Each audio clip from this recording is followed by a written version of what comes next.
And one of the best-known Holocaust survivors in San Diego has died. Fanny Lebovitz passed away this week. We profiled her back in 2019 when she wrote her book detailing her experiences living through the Holocaust.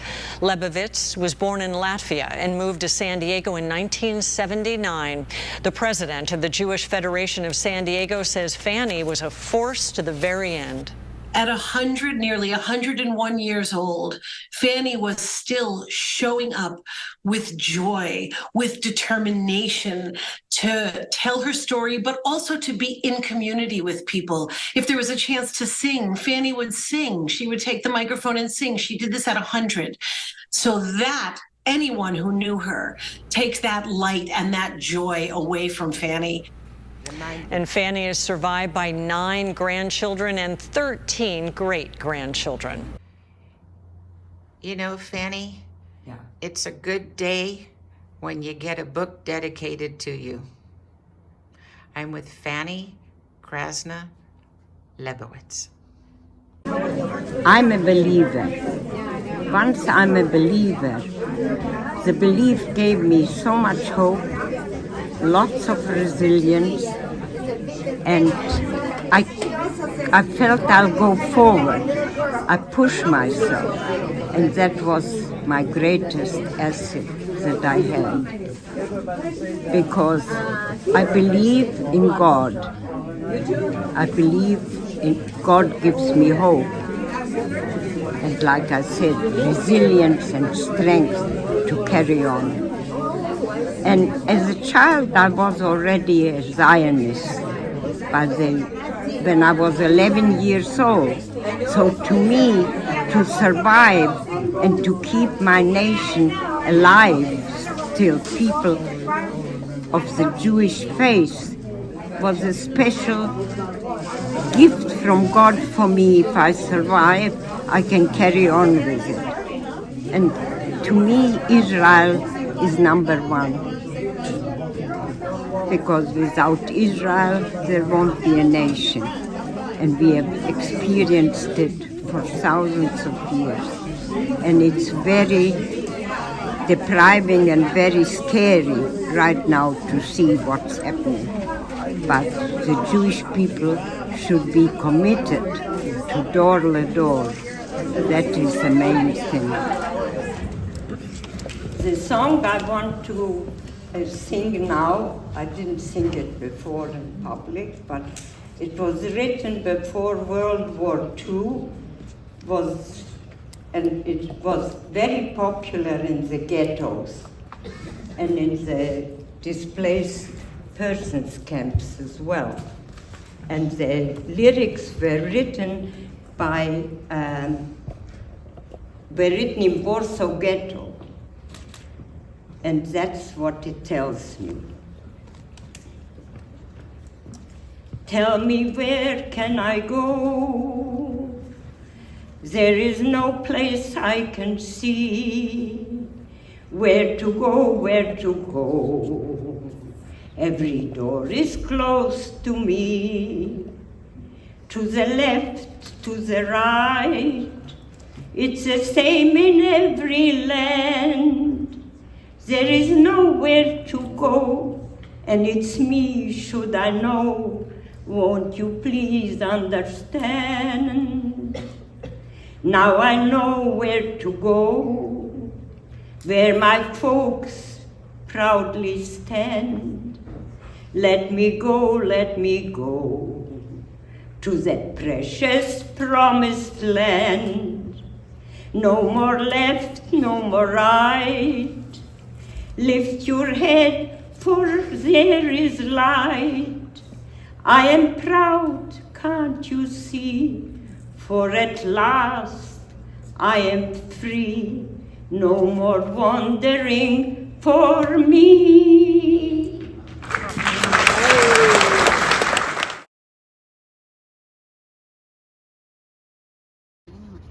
God is my shepherd, I shall not want. God makes me to lie down in green pastures, leads me beside the still waters, and restores my soul. You lead me in the right paths for the sake of your name. Even when I walk in the valley of the shadow of death, I shall fear no evil, for you are with me. Your rod and your staff, they comfort me. You set a table before me in the presence of mine enemies. You've anointed my head with oil, my cup overflows. Surely goodness and mercy shall follow me all the days of my life, and I shall dwell in the house of God forever.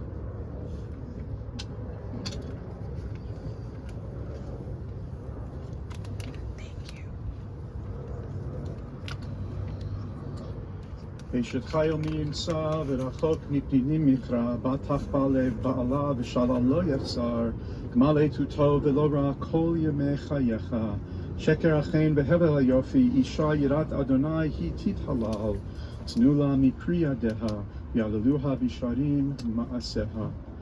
What a precious find is an Eshet Chayil, a woman of valor.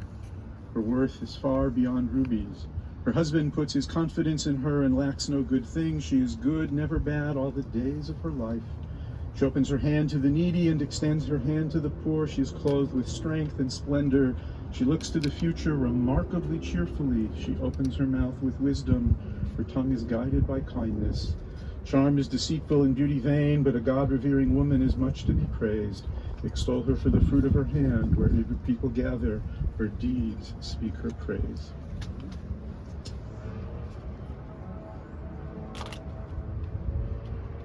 Let me ask, especially you who are Fanny's loving family, to not let the last hours eclipse her entire life.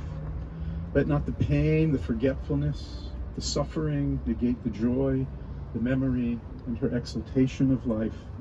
Nothing decent, nothing noble, no gesture of love, no smile of encouragement is swallowed up by her death. In memory, there is a resurrection of the life of the Spirit. Memory is our hold on the past, our solace in the present, our hope for the future. Memory has a life of its own, an afterlife, a transfusion of meaning from one life to others. Your beloved Fanny, who was with you in life, passed on to you a miraculous spark. May it illumine your path and brighten your way. Baruch atah Adonai, praised is God in sadness and humility, sovereign of time and space, for the creation of humanity in the divine image of justice and truth, for sustaining our lives through goodness and compassion, and for bringing us into eternity through loving memory.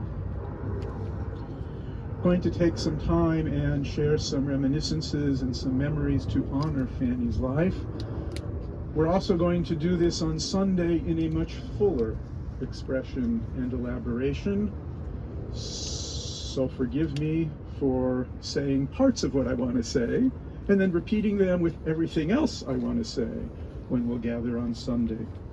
Last Yom Kippur, before Fanny delivered her customary late afternoon martyrology talk, I introduced her. To the congregation I said, Fanny is 100 years young, ever vibrant, active, and beloved by us all. I invite you now to hear her words and heed her message of memory, kindness, and love. This is exactly how I choose to remember her today. Ever vibrant, active in the affairs of her life, her family, and the world of her friends and interests, and most certainly beloved by us all. At 101 years, she may not have been young of body anymore, young of spirit and vision, always. Even in our most recent, and as it turns out, our last conversation, Fanny showed me her ageless spirit and vision. Our bond has always been about two things: the life lessons Fanny could teach me, though she respectfully claimed to learn a bit from me too, and a mutual concern for the welfare and well-being of the Jewish people here at home, in Israel, and around the world. Though deeply sad, today we are grateful and cognizant beyond measure for the length of Fanny's days, the many fulfilling and beautiful experiences of her life, the depth of difficulty of all that challenged and formed her, and the goodness she exemplified from October 27, 1922, and still today. Harold and Joy, Milton and Stephanie, Shirley and Howard, Mark and Shayna, and all of you who are family's loving family. You knew her best, and you knew her longest. Your lives have never known a moment without your mother, grandmother, and great-grandmother in the world. And all of us present with you today want to be sensitive to this. You knew her in the world of home and family, a more private place, and everything that means. Yours is the grief of children and grandchildren, of loving relatives, and our first responsibility here and going forward is to bring you comfort and care, because you must now take leave of the sanctity and beauty of your mother's life. We grieve with you. Think about how this works in the world. We each meet our mother suddenly, without any prior consciousness. We receive from her a life of love, caring, and every type of experience. Our mother is always present. And then, after a full life of mother's love, this different day arrives, and this time with your full consciousness, for the first time, you are without your mother. But you will never be without her love. A mother's love endures as testimony to her life and to yours. We are all sensitive to age. With every passing day collected into the memory of how we live our lives, we pause when our elders, those near and dear to us, grow frail. We want quality for them and for ourselves as we imagine becoming them. So please, everyone, know, Fanny's death does not end her love. It does not take away any aspect of her days and experiences with you. Instead, what we are here to sadly recognize is that death has brought Fanny's body peace and her soul eternal life in your ongoing pursuits and memories and God's gentle embrace. The remarkable truth about your mother, grandmother, and great-grandmother, the truth about our dear friend Fanny, is the quality and character of her life given the horrific experiences she confronted in the earliest formative years. Fanny was more than a miraculous survivor of the Shoah. She was a witness. Fanny's life became testimony to what ought to be rather than to what was, to love over hate and resilience over resignation. Fanny's response to unspeakable evil, consciously or perhaps subconsciously, was to urge us to do good, to want to build the world she didn't know in her youth, because her adult life was more intensely filled with life's awareness of life's gifts and blessings than most of us could ever possibly hope to demonstrate. And that's why with her passing, our world is diminished in courage and character. Not only have we lost a dear woman in our midst. Fanny Krasner Lebovitz chose to leave behind a better world than the one she met when she was young. And I want to urge, devoted to her memory, we can do the same. Like the Fanny whom we'll always cherish, we can reject history's pattern with all of our heart, souls, and might, affirming the possibility and necessity of goodness for ourselves, for our families, and for our world. For in her life, Fanny taught us that's actually the only way one survives. Even as we are sad today, though we grieve the loss of our beloved, resilient, and cherished Fanny, we pray her legacy, her lessons, her memory, her ageless spirit and vision, and most of all, her love, make her presence more vital to us than her absence. May she rest here with your love always, and in peace. Amen. Amen. Harold, I'm going to invite you now to come forward on behalf of your family. It's a pretty day. It's not raining.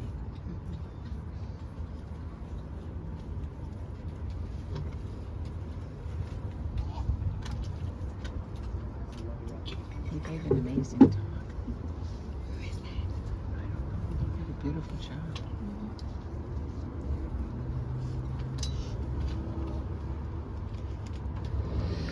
How are you, Fanny?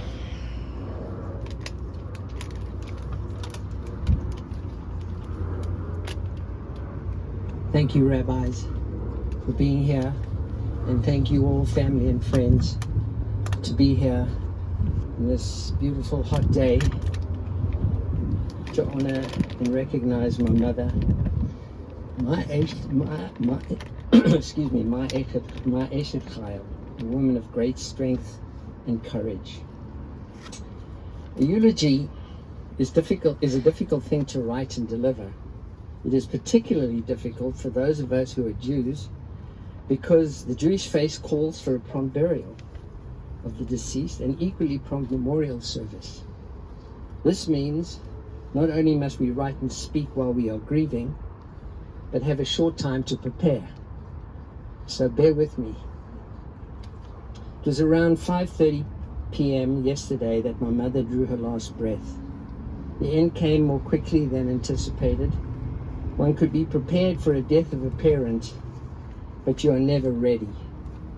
She was so tired, and the realization that she could no longer be independent really got to her. Where do I start to convey the magnificence of the life of my mother that she lived? Do I begin with her total devotion to family, or with her unbreakable bond with the beloved Jewish people, or with the long list of honors and awards she garnered for her many and diverse accomplishments, or with her rightful place as one of the leaders of our time, or with those for whom she has and was an incredible mentor and role model?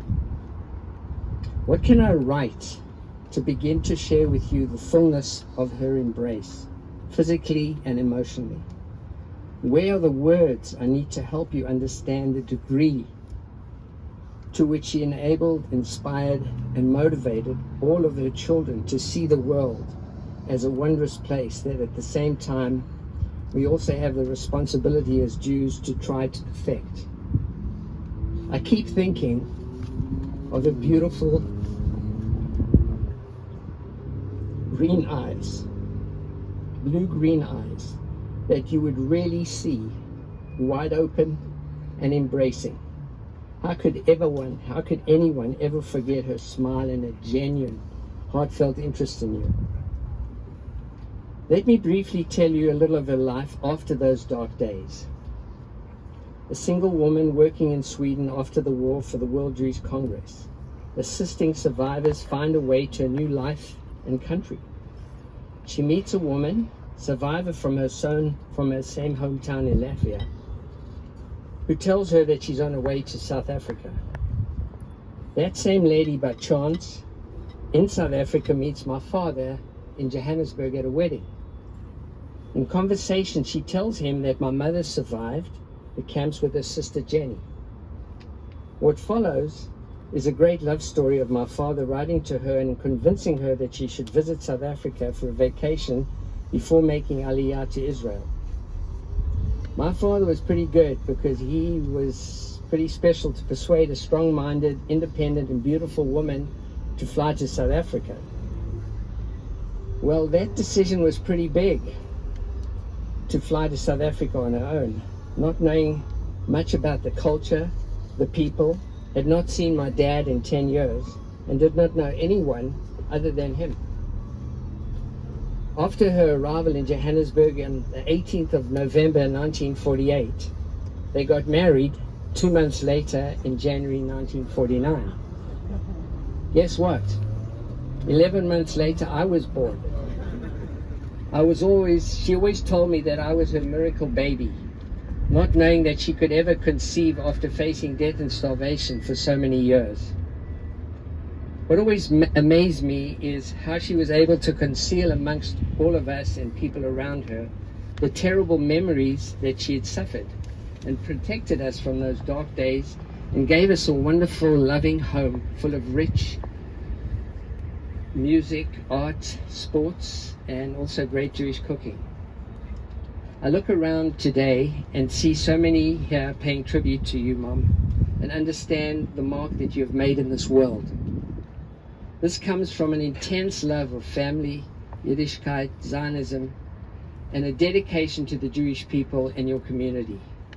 You engaged with passion and genuine interest that touched people. I'm sure you would all agree my mother was very forceful with her views, and used her ability to articulate her convictions. Furthermore, my mother offered advice twice, when I wanted it and when I didn't want it.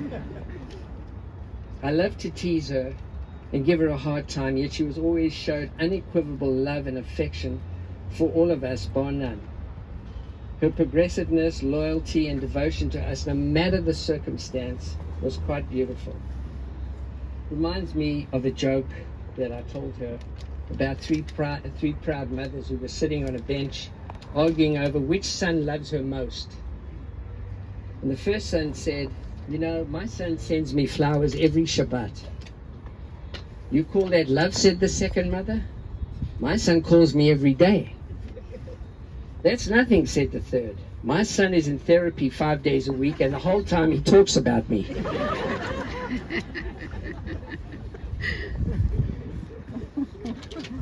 Elie Wiesel said, "For a Jew who went through the war to bring a child into this earth was a very great act of faith. For we had all the reasons in the world to give up on man, humankind, to give up on civilization, to give up on everything. But Mom, you did not give up. Instead, despite being displaced and dispossessed, you and your sister took charge, your sister Jenny took charge of their lives and their own destinies with tremendous courage and conviction. What's amazing today is exactly 1 year ago, my mother's sister Jenny, who is her best friend, passed, and they will be meeting in heaven pretty soon and reuniting. We always celebrated Shabbat every week at home and frequently had family and friends over with at least 15, 20 people, maybe more. None of us kids were allowed out until after the Shabbat meal concluded.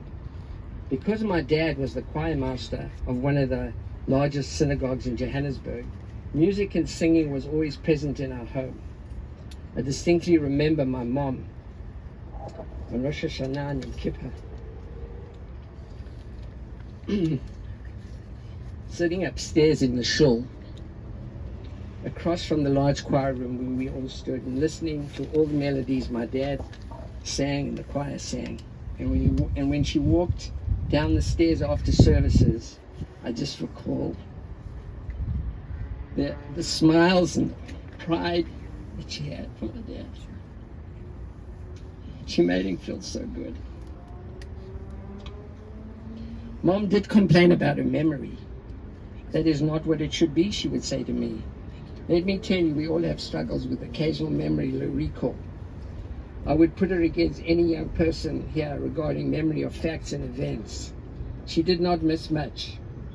I firmly believe that her drive and her sense of purpose and willingness to be involved and be part of the action helped keep her vital and energized.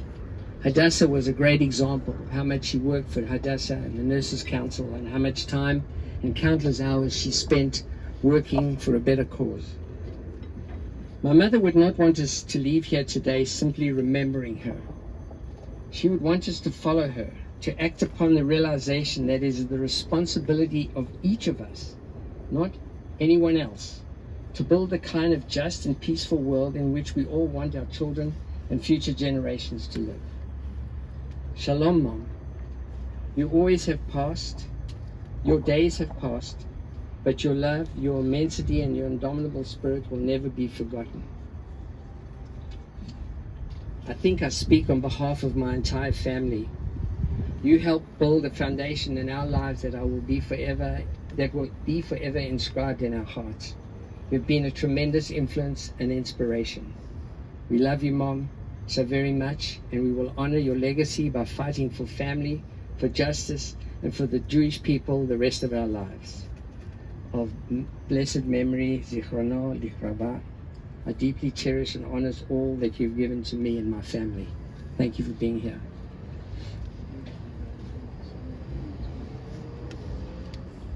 Harold, thank you so much for such a beautiful reminiscence and insight.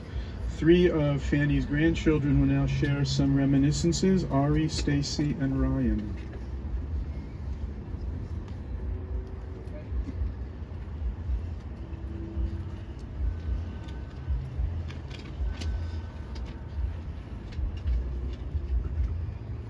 I'm going to read something that my grandmother wrote in 2011. This was her legacy. Since I was very young, I learned the meaning of the word tzedakah. I continued with it through my entire life. In my profession as a nurse, I have been dedicated to treat the sick, weak, and provide for the needy. After surviving World War II, I continue to embrace the Jewish people and help ease their absorption into normal life. I have found that, of all the world's people, Jews are the most experienced with challenges from their time of Moses until today. Judaism has always been a difficult faith, but those who kept the faith have learned that the faith keeps them. Despite the personal turbulence we encounter, if we have faith and tradition, we will be safe. Before I arrived in the USA, I lived in several countries. Whether located in Stockholm, Johannesburg, or San Diego, the heart of the Jews beats as one. The rest of the world identifies us as one people, and indeed we are. In good times and in bad times, we are one. Throughout our entire lives, Judaism nurtures us, sustains us, and defines us. I have been blessed with a beautiful family of 3 children, a stepson, grandchildren, and great-grandchildren. I am proud to see that my children have continued their parents' path and are involved in the Jewish community. They know that Jews thrive and flourish when they have a sense of belonging. L'dor v'dor.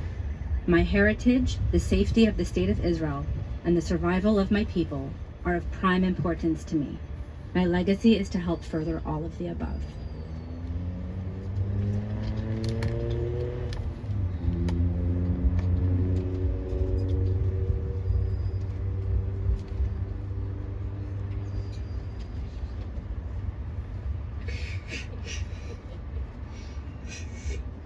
My dad just told me to introduce myself up front here, so I'm Ryan. For those of you who don't know who I am. Okay. So, my grandmother was the very essence of beauty, of hardship, of faith, and of strength. Today I get to honor her, a woman who lived a complete life with experiences very few get to enjoy. In this past week, I experienced a whirlwind of emotions, mainly filled with love and admiration for all that Granny accomplished, and many more things that I cannot list. What really stood out to me as I reflect on her passing is her unwavering commitment to live a life with great purpose. Her impact on those who she barely knew, to the students she spoke to. I now understand how her purpose not only touched them, but transformed through my own blood. I will miss our Shabbats together, our friendly banter, and most importantly, your light and conviction for your community and your family.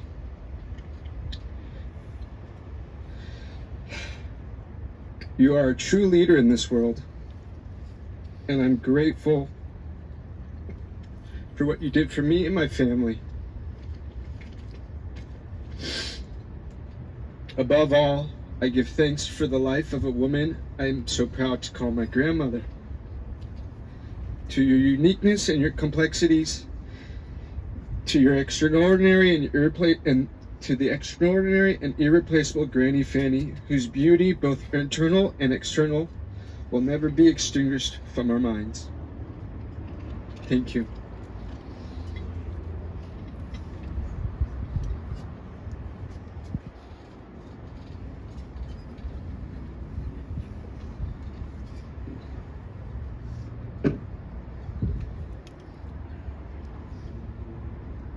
We are standing in the presence of a giant. In a world that is so fast, so forgetful, lasting legacies are increasingly elusive. But Granny excelled at conquering the extraordinary, surviving the impossible, navigating loss, relocating across continents, starting a family so vast that it required multiple extra rows on high holiday services to seat us all. Pioneering a successful business. The list is endless. The loss of such a giant is deeply personal. I lost not just my granny, but my friend and my mentor. Others lost a mother, a great-grandmother. Each person she touched now grapples with a huge loss. The world, too, has suffered an irreplaceable loss. One of the last living Holocaust survivors has left us. We cannot let this loss be in vain. We must share her story with the world. We must remind them of how every year, even into a century of life, she walked on to that stage and preached about her story and her struggles and her survival. We were her witness.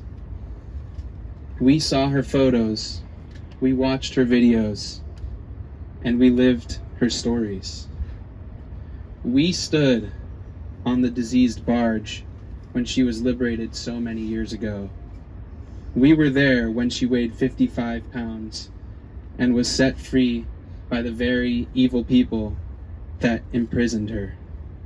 Not even death can snatch those stories from us. We must preserve and tell them forever. Granny knew death better than most. Yet, amid so much death and hatred, she never ceased to love. She loved her family, her community. She loved teaching and speaking. In a world increasingly tainted by fear, anger, and hatred, she remained a beacon of unwavering love. Today, we face new and dangerous waves of hatred. But in the face of the seemingly impossible, we must continue to love, not just for ourselves, but for Granny.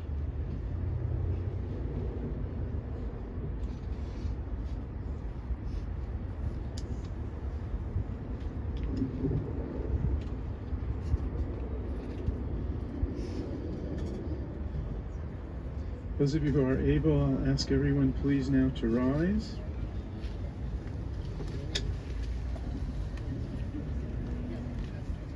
Oh, I'm sorry. Mark, please. Please, please, please. You may be seated just again. Of course.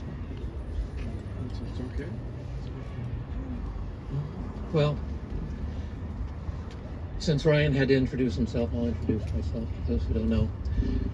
So I'm Mark Lebovitz. I'm the oldest child in the family, but the last one to be born into it.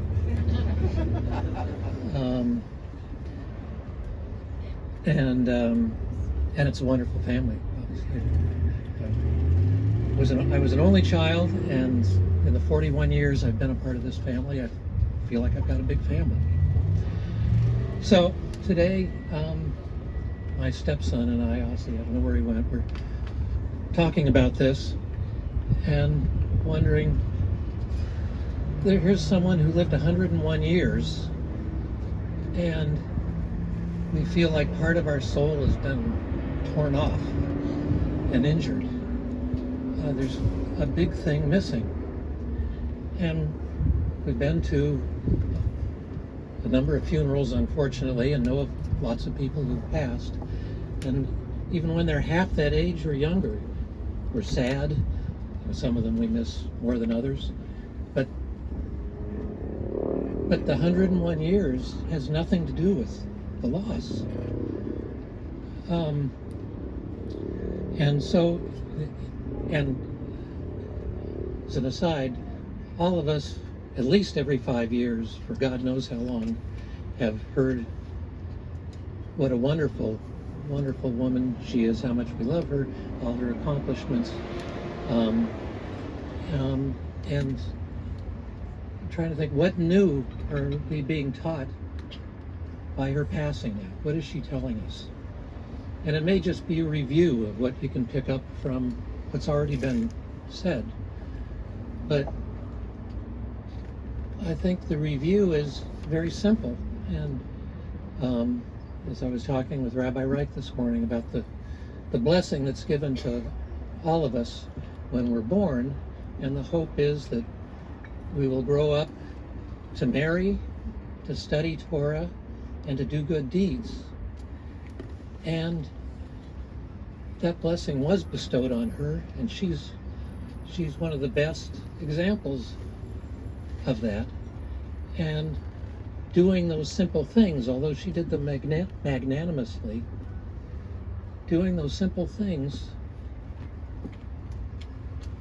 makes for a complete person. And I think it's as simple as that is why so many of us, not just me, and just not family members, so many here from being with her and looking in her eyes and her looking at us, feel like we were her best friend, her child, her sister, and that's just from that simple behavior she had in her life.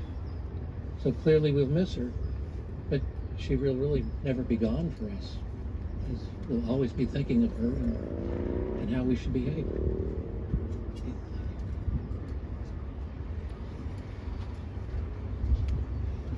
Thank Mark, thank everybody. I know there will be many more memories to share when we gather again on Sunday. Again, I ask everyone now please to rise as we recite this memorial prayer.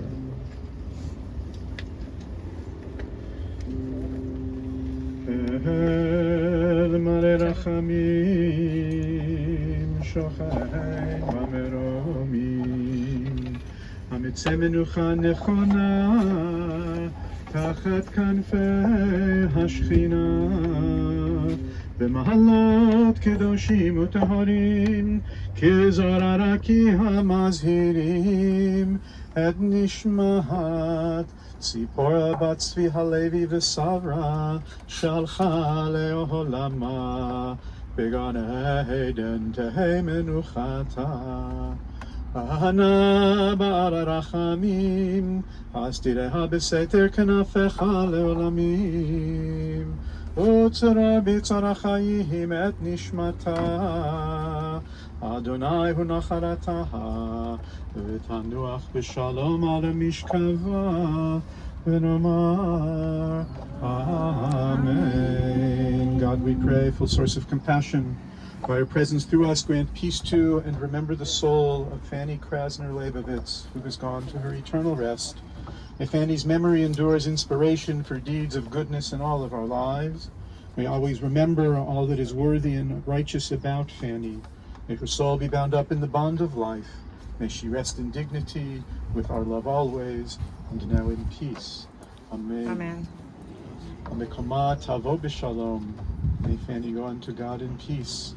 You embrace the souls of the living and the dead. The earth inherits that which perishes.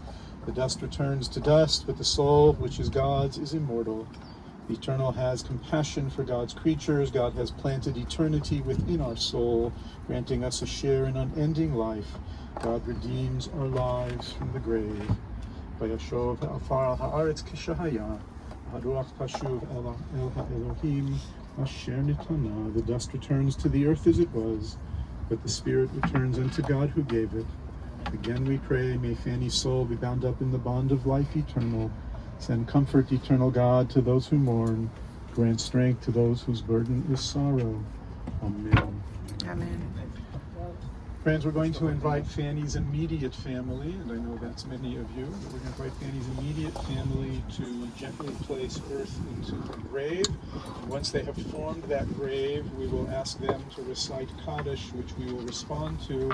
And after that, we'll give those of you who wish the opportunity to fulfill the mitzvah of the burial as well. And then we'll form lines of condolence to greet her family as they'll turn to Shiva. Let me remind you that there is a memorial service dedicated to Fanny's memory on Sunday at 3 p.m. at Congregation Beth El. And following that service, Shiva Minyan services will be held at Shirley and Howard's home Sunday, Monday, and Tuesday evenings, the 10th and 11th and 12th at 6:30.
very slippery right there.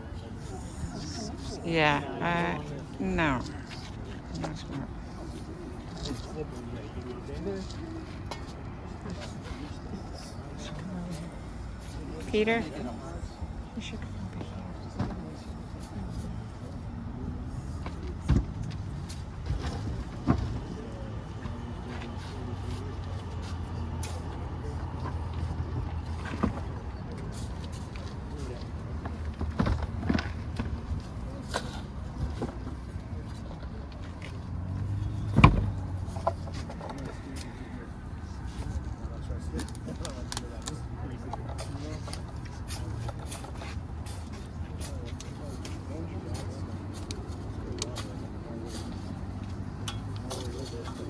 Construction of few lots is more difficult.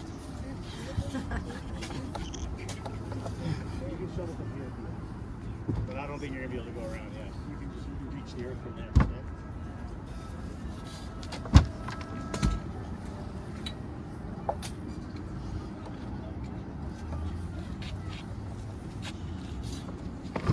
Thank you. Not the first time.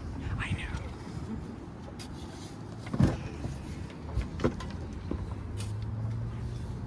This is a difficult arrangement. Yeah. It's fuller, it gets harder.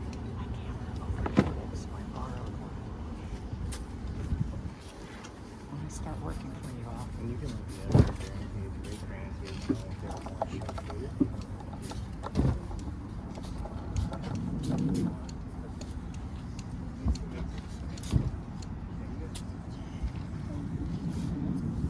those of you who family who are more sure-footed, if you want to come from this side, you can. Yeah, just yeah. I'll give you a minute.